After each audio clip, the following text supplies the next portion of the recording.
नजर सब पर। नमस्कार, मैं हूं दीप्ति शर्मा और आप सभी का स्वागत करती हूं थर्ड आई न्यूज नेटवर्क में। आपका अपना फेवरेट चैनल चंद ही मिनटों में दिखाता है आपको टॉप 10 खबरें, न केवल देश की बल्कि विदेश की भी। तो आइए बिना देर किए सीधे रुख करते हैं अभी तक की 10 बड़ी खबरों पर। पश्चिम बंगाल की 3 लोकसभा सीट पर शुक्रवार को मतदान जारी है। इसी बीच पीएम मोदी ने मालदा जिले में एक जनसभा को संबोधित किया है। इस दौरान उनके निशाने पर राज्य की ममता सरकार रही। पीएम ने रैली में ये भी कहा कि बंगाल के 50 लाख से ज्यादा किसानों के खाते में पीएम किसान सम्मान निधि के 8,000 करोड़ रुपए सीधे भेजे गए हैं, लेकिन टीएमसी सरकार आपको लूटने का कोई मौका नहीं छोड़ती। मैं केंद्र से बंगाल के विकास के लिए यहाँ की सरकार को जो पैसा भेजता हूँ, वो टीएमसी के नेता, मंत्री और तोलाबाज मिलकर खा जाते हैं। व्हाट्सएप ने कहा, सरकार मजबूर करेगी तो देश छोड़ देंगे, एन्क्रिप्शन नहीं तोड़ेंगे। मेटा के स्वामित्व वाले मैसेजिंग ऐप व्हाट्सएप और भारत सरकार के बीच लंबे समय से लड़ाई चल रही है। अब ये लड़ाई आखिरी चरण में पहुंच गई है। व्हाट्सएप इस बार आर पार के मूड में नजर आ रहा है। सरकार की ओर से बार बार कहा जा रहा है कि व्हाट्सएप को मैसेज के सोर्स के बारे में बताना होगा, यानी कोई मैसेज पहली बार कब और कहां से भेजा गया था, इसकी जानकारी देनी होगी। इस मसले पर व्हाट्सएप का कहना है कि इसके लिए एन्क्रिप्शन तोड़ना होगा और वो उसकी प्राइवेसी पॉलिसी के खिलाफ है। चुनाव कार्यालय के उद्घाटन के साथ काशी के कोतवाल का अमित शाह ने लिया आशीर्वाद। गृह मंत्री अमित शाह वाराणसी के 2 दिवसीय दौरे पर पहुंचे थे, जहां उन्होंने 24 अप्रैल को वाराणसी के महमूरगंज स्थित केंद्रीय चुनाव कार्यालय का उद्घाटन किया। इसके बाद उन्होंने कार्यालय पर ही भाजपा कार्यकर्ताओं को आगामी लोकसभा चुनाव के लिए जीत का मंत्र भी दिया। अगले दिन सुबह अमित शाह ने वाराणसी के काशी कोतवाल मंदिर पहुंचकर विधि विधान से बाबा काल भैरव का दर्शन और पूजन किया। एक दुखद दुर्घटना में राजस्थान के दौसा जिले में एक सरकारी स्कूल के पास सड़क किनारे सो रहे लोगों पर एक अज्ञात तेज रफ्तार कार चढ़ गई, जिससे कम से कम 3 लोगों की मौत हो गई और 8 घायल हो गए। पुलिस के मुताबिक घटना गुरुवार देर रात महवा कस्बे में हुई, जब एक तेज रफ्तार कार ने नियंत्रण खो दिया और सड़क किनारे सो रहे 11 पीड़ितों को कुचल दिया। सुप्रीम कोर्ट ने लोकसभा चुनाव के तहत दूसरे चरण की वोटिंग के बीच शुक्रवार को एक अहम फैसला दिया। कोर्ट ने वीवीपैट वेरिफिकेशन की मांग को लेकर सभी याचिकाओं को खारिज कर दिया है। बैलेट पेपर की मांग को लेकर दर्ज याचिका भी खारिज कर दी गई है। सुप्रीम कोर्ट ने अहम फैसले में साफ कर दिया है कि मतदान ईवीएम मशीन से ही होगा।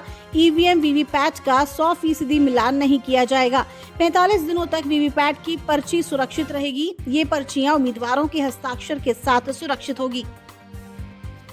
स्वदेशी कानून society of law and land के अध्यक्ष दिलीप जाखड़, पूर्व आईपीएस, ने बताया कि 1 जुलाई 2024 से भारत के 3 मुख्य कानून नए रूप में लागू होंगे। आजादी के कई दशकों बाद भी अंग्रेजों के द्वारा बनाए हुए भारतीय दंड संहिता 1861, सिविल प्रोसीजर कोड 1908 और भारतीय साक्ष्य अधिनियम 1872 आज भी लागू है। उनकी जगह भारत के नागरिकों के हितों वाले कानून अब लागू होंगे। भारतीय वायुसेना का आत्मनिर्भरता की तरफ एक बड़ा कदम, किया मैकेनाइज्ड प्लेटफॉर्म का सफल एयर ड्रॉप। एक संयुक्त ट्रिप में भारतीय सेना और भारतीय वायुसेना और डीआरडीओ के aerial delivery research and delivery प्रतिष्ठान ने राजस्थान के महाजन फील्ड फायरिंग रेंज में C-17 विमान से एक मैकेनाइज्ड प्लेटफॉर्म का सफल एयर ड्रॉप किया।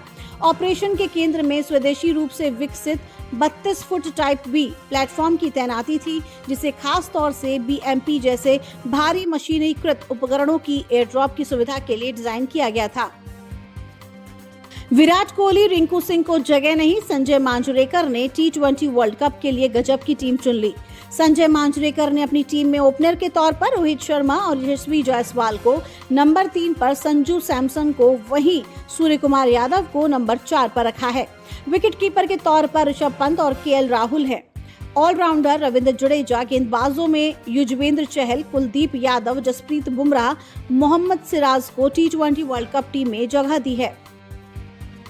मतदान के बीच लोगों को सता रही है गर्मी की चिंता। देश के 13 राज्यों की 88 लोकसभा सीटों पर दूसरे चरण का मतदान चल रहा है।